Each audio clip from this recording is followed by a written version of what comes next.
The perfect tenses have secrets that advanced English users understand perfectly well. You really must know them to improve your English speaking skills to a C1 English or C2 English level. The first one is this. The present perfect is general. The past simple is specific. Now, the present perfect can usually be summed up like this. It explains something between the past and now. The question of when is not important. For example, I have lived in many other countries. So when did this living take place? Sometime between the past and now, but I'm not giving you the date.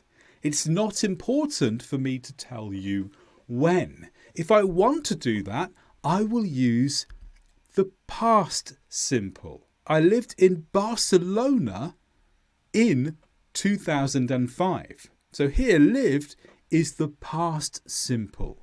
Because here, I do know when. I am telling you the date.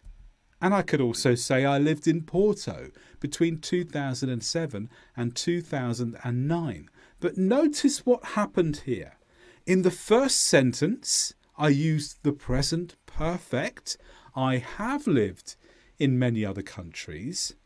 Then in the next two sentences, I used the past simple. I lived. And this is a really common pattern for English language use.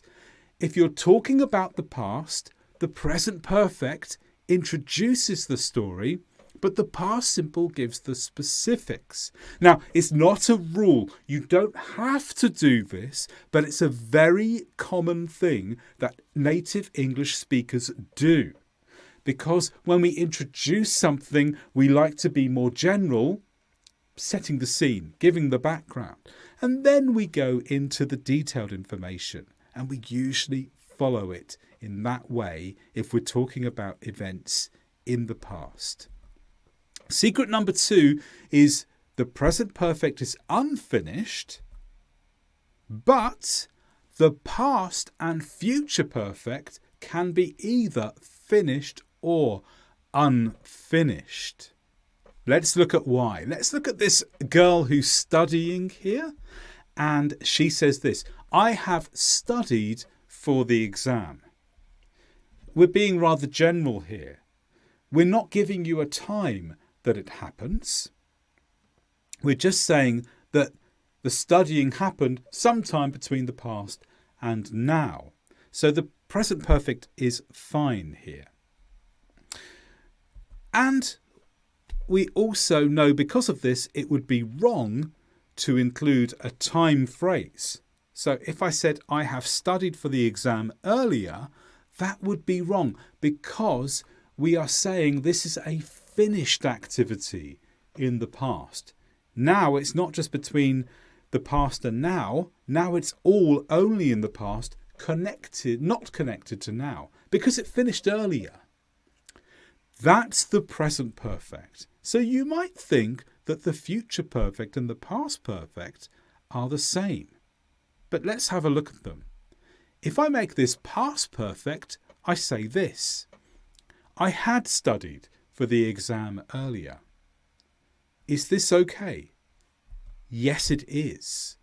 When we use the past perfect, we're not connecting something between the past and the point in the story in a general sense only, because we don't have any other way to express finished time before a time in the story. So here we can use a finished event with a specific time phrase if you're talking about the past perfect. What about the future perfect? I will have studied for the exam earlier. This is also okay. This simply means we expect the event to happen before a point in the future. Now, at what point between now and the time in the future? Well, just at some time in that period. But we can either not give the time. We could say, I will have studied for the exam without a time phrase. Or we can say what the time phrase is. And here we have it. Just simply earlier than a point in the future. So it's important to remember that, because textbooks will usually teach you, the present perfect is for unfinished time. That's true of the present perfect, but don't apply that to the past perfect or the future perfect. They don't work in the same way.